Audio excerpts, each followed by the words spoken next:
enhancing accuracy, efficiency, and predictive capabilities. So with AI, we are able to tell that in the next 10 years, or maybe in the next 5 years, this is going to happen, or in the next 2 years, this is going to happen, or in the next month. And then it provides us with accurate information, right? Then thirdly, we can talk about the wearable technologies and then the remote sensors. The wearable technologies and the remote sensors. Now, with the wearable technologies, they are innovative tools in digital health that enhances patient care and management by providing real-time data and insight. So today we have a lot of wearables, and even our smartphones are also helping us a lot. Where today you take some steps, it tells you the number of steps you have taken, the number of calories you have burnt, whether you slept well, you didn't sleep well, whether you snored, you didn't snore, etc. Right now, these wearables are there to help us with all this. And today, currently, I believe Samsung has also released a Samsung intelligent ring. Now, with this ring, you only wear it as a ring, but then it is more of healthcare than what ring. So basically, that is that. Then we will also jump into some challenges of this digital health landscape. Although we are saying these wonderful things and these current technologies about digital health, we shouldn't also forget that it has some form of challenges, right? Now, the challenges include data privacy and security. Now, the fact that we are trying to collect information, share information, communicate with devices, technology-wise, we shouldn't forget that we are dealing with people's intellectual data, and how best can we protect this data and protect their privacy as well. Because I cannot just walk into any hospital and tell them to give me a data about the number of AIDS patients they have at that time. Now, it is really, really a critical aspect of managing and protecting information when it comes to digital health. So one of the challenges we will talk about is data privacy and security. So since we are trying to share data among ourselves under one umbrella, then it is very prudent that we shouldn't forget to, protect individuals, patients, informations. Then we can also look at the interoperable issues where we have different systems. Now we understood that digital health is when we have different systems coming together with the use of technology so that we can provide us with one healthcare solution. Now, let's say we are bringing different systems together. Now, with these different systems, maybe they have different, let's say different application, different operation system, different network issues. How then do we bring all the systems together so that they need to understand themselves, so that they can exchange information seamlessly? Now, it is also a challenge, but then how best can we overcome this challenge? That is when we use some form of middlewares, a middleware technique or a middleware technology.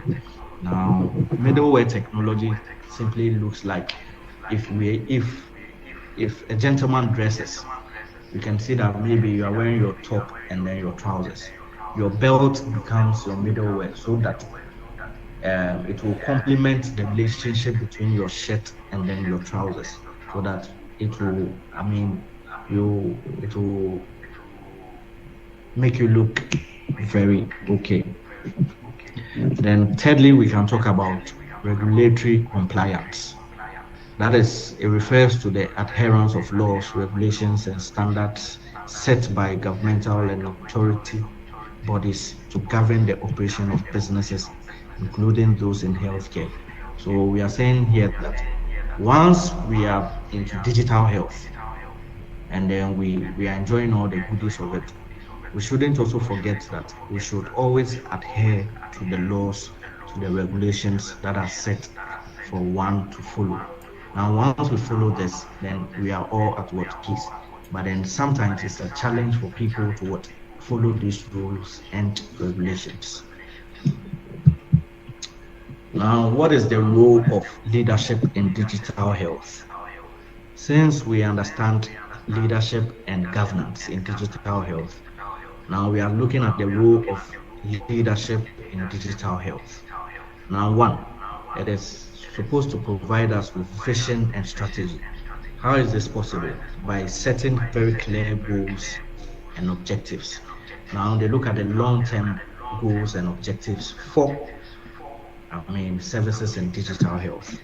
Now it also looks at aligning digital initiatives with organizations' mission. So looking at where you are driving towards, you look at some digital innovations or some digital technologies that will match the vision you are what looking at. Then two, we can talk about change management. Change management. That is leading cultural change within the organization. Now with the introduction of these digital health or some technologies in digital health, some people are not very okay with it. They still want to operate using the traditional ways and means, right? In this part of our world, especially, some people are still scared of the computers.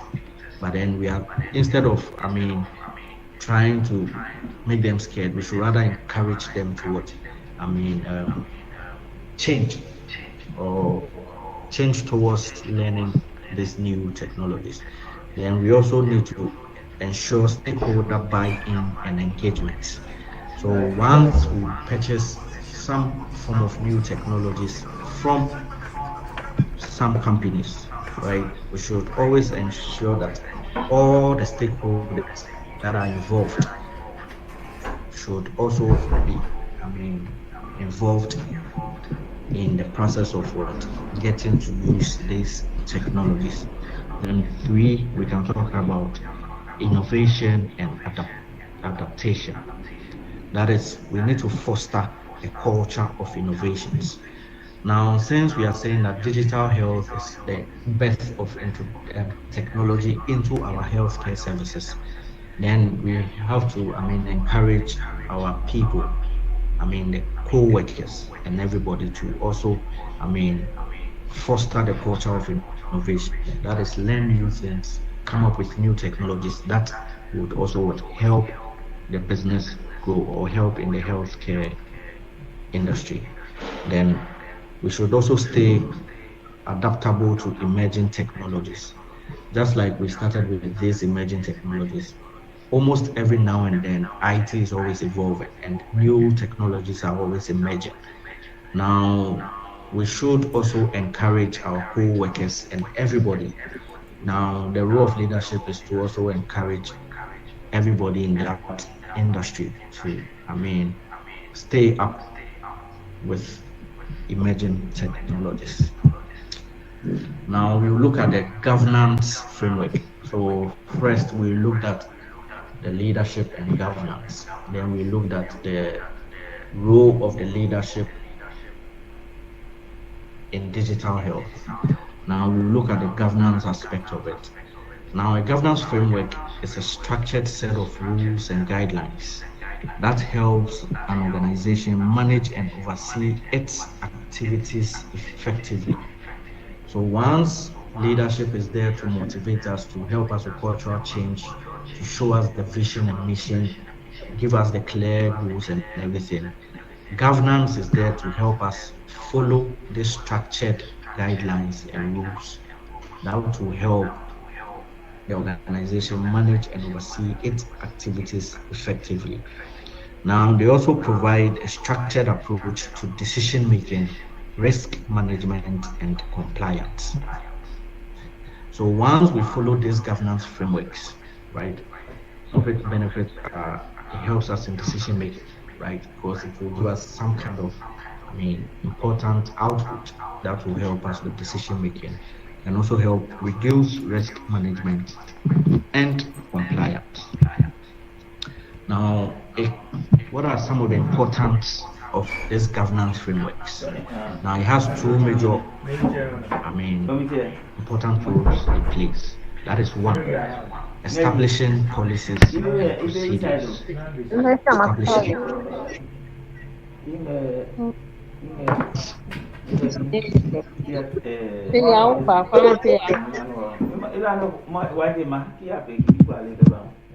That is one, establishing policies and procedures.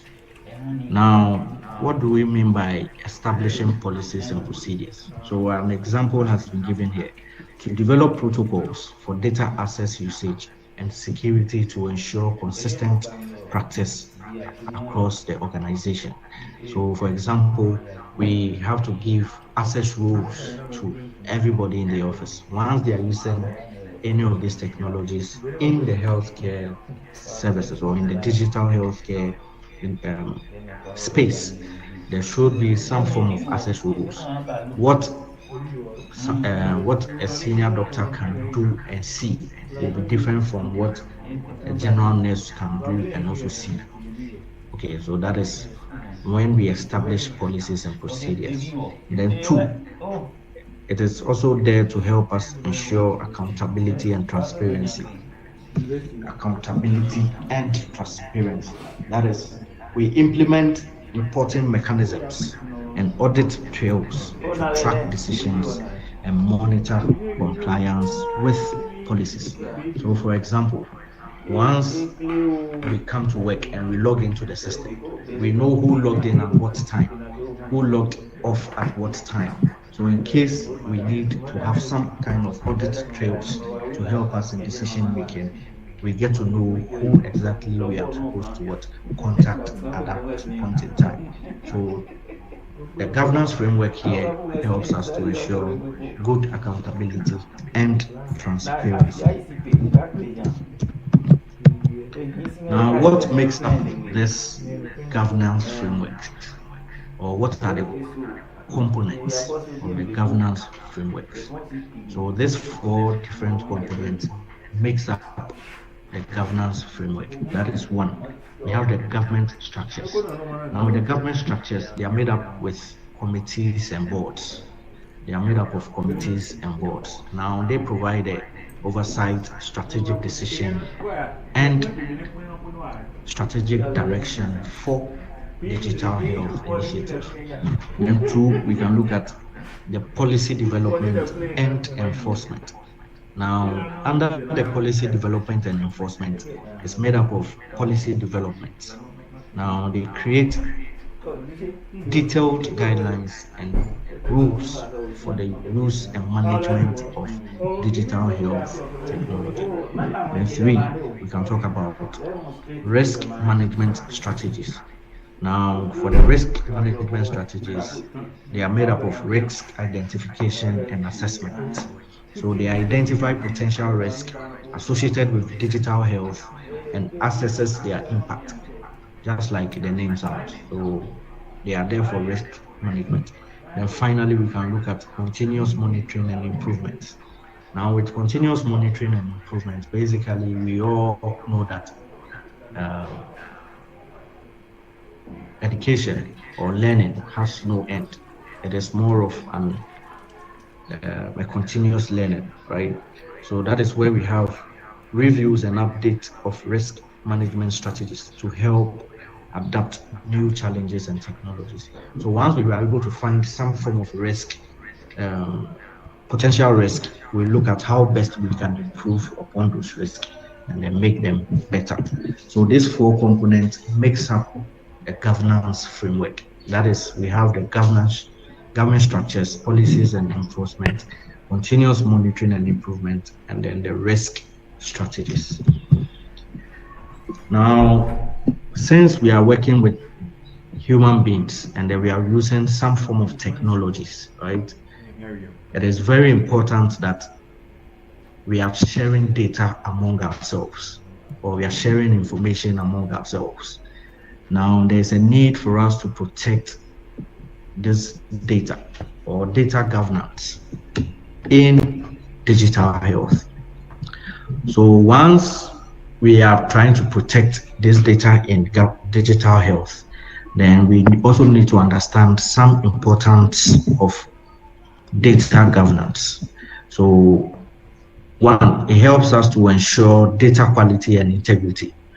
Once we protect our data very well, then it means that we are going to have very good data quality, and our integrity is also going to be what? Very, very high. Well, nobody can just come to us and then tell us we are not of high integrity.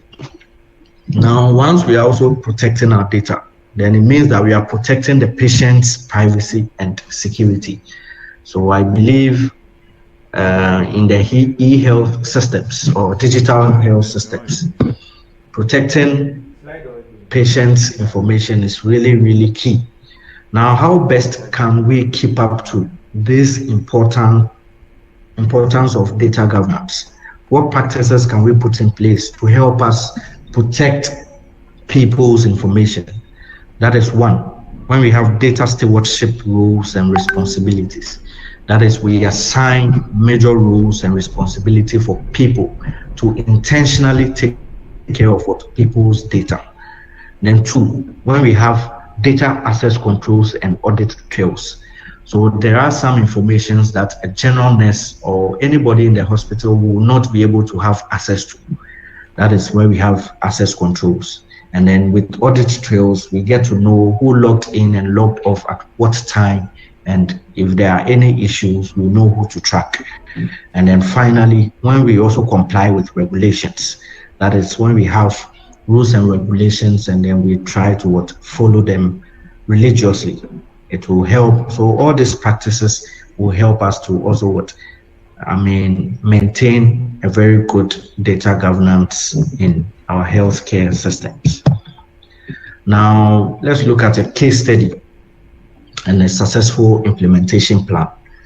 So, in the area of digital health, this is an ongoing project that I am a part of. Now, this project is between the African Center of Technology Studies, that is ACT of Kenya, and also with MESTI, that is the Ministry of Environmental Science, Technology and Innovations of Ghana, and my team, right? Now, what are we doing? Our research project title is AI-powered healthcare diagnostic app. Now, what is this app going to do? Now, we are trying to see how best we can also employ the use of artificial intelligence to help curb malaria in Ghana. We can all attest to the fact that malaria is really high in this part of our world. But then we are trying to see how best we can also employ the use of some digital health technologies or some emerging technologies into this part of, into this project to see how best we can use AI to curb malaria, right? Now, the purpose of this research proposal is to investigate how technology can be used to bridge a significant knowledge gap in Ghana's health sector and to identify unique ways that artificial intelligence both influences on Ghana's socio-economic development. Now, the goal of this research is to address the endemic of malaria by gathering data and implementing AI health technology. So what is our system supposed to do, right? So this was a grant that we won and then we are working on this. Now, with our system, we are developing an app using artificial intelligence to help curb malaria. Now, these are some salient points that our app is supposed to do. That is one, early detection and diagnostics. That is, with our app, it is going to help you to detect malaria very early. Or once you feel you have malaria, the app is going to help you detect it. Now, it is also going to make room for remote monitoring and surveillance. Now, people in the rural areas can also use this app, right? Once they have access to the internet, and then they can also talk to well-known doctors in some of the urban areas. Now, it's also going to take care of telemedicine and remote consultation. It is also giving us treatment personalization. and then it is making room for continuous learning and improvement. And then we also looked at some ethical consideration and community engagement.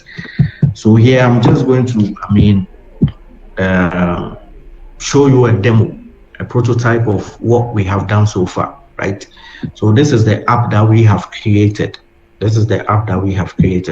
So once you log in with the app, you can just come on the interface, and then once you log in, I believe we can all see. So this is just some information about malaria, right? Now with this app, we can see down here that we have some camera features, some locations, some chatbot, etc. Right? So now here I have clicked on the camera feature. Now with my app, or with this app, let's say that I want to check if I have malaria, right? I just click on the camera logo, then my camera feature opens on my phone. Now you can see I just put my hand there. Then you would just need a very well sanitized needle. So just prick yourself. Once you prick yourself with the app, you can take a picture. Now, once you take a picture with the blood, you can see we have two tabs here to either retake the picture or scan the blood. So once I click on scan the blood, we have an AI algorithm in there to do some kind of diagnostic for us. Now with this diagnostic, it is just going to take the blood only, and then using some AI algorithms, scan the blood to see if you have malaria or not, right? Now, once you have malaria, it is also going to provide us with some form of personalized treatment, because we all have different Plasmodium strains. Now, with this Plasmodium strains, it will tell you the type of medicine that you are supposed to take and all that, right? So basically, once you click on the scan blood, so you can see an alert scanning the image, then you can also choose to come back and come to the home page. Now with the home page too, once I come to, maybe I'm a tourist, I'm in Ghana, I want to visit other regions, right? I have a location button here. Once you press on it, it is going to tell you where, with the help of geo systems, right?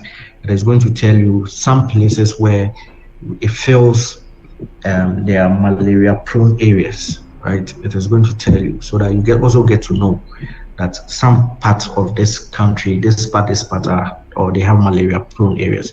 Now it also has an AI chat in there where you can always, get to know about anything. So I'm asking the app, what is malaria, right?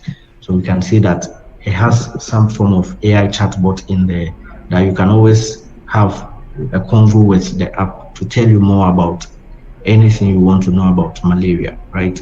Now you can see here we have series of doctors here. Because it's an ongoing app, we are still not done, right? So here we can see we have series of doctors you can choose to talk to, right? You can choose to talk to any doctor, and then we have some kind of research for malaria on board and all that. So basically, this is an ongoing project. So I'm only showing us a prototype, how we are using artificial intelligence in digital health. Okay. All right. Thank you. Now, what are some of the lessons that we learned during this project? We understood that the importance of leadership support, right? So in this case, our leaders were MESTI and ACTS, right? And Ghana Health Service, MESTI, ACTS, and Ghana Health Service, because we had to work with a hospital as our case study to enable us get all these things done. Then we also understood effective governance framework, right? Now there was a need for us to get ethical clearance. There was a need for us to get some form of ethical clearance from Ghana Health Service before we can even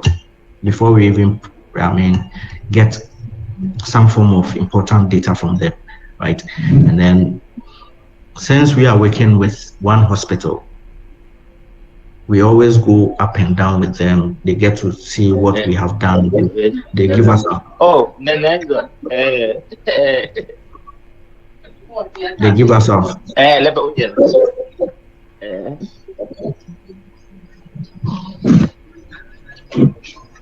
They give us feedback, and then we also work on them on what they have told us, and we can see that it is still a work in progress, which of course we are not done. Now, what are some of the strategies for effective leadership and governance? Once we want to, have an effective leadership and governance, what are some of the strategies we can put in place to help us achieve this leadership and governance? That is one, building competences. That is training and development for leaders, right? We need to always develop and train our leaders. Then we should always have cross-functional teams and collaborations. Just for example, now we are in the tech industry, right? And then we are working with healthcare people. So it's more like a cross-functional teamwork. So we are saying that we should encourage cross-functional teamworks and collaboration so that we can all learn from each other and then have effective strategies for growth. And two, we should always have stakeholders engagement. That is, we should always involve patients, providers, payees, as in anybody that is part of the system. We should always involve everybody in whatever we are doing so that we can also get to know their views and opinions so that no one is left out. Then we can talk about transparent communication and reporting. So we should have a central reporting system that everybody can get reports from.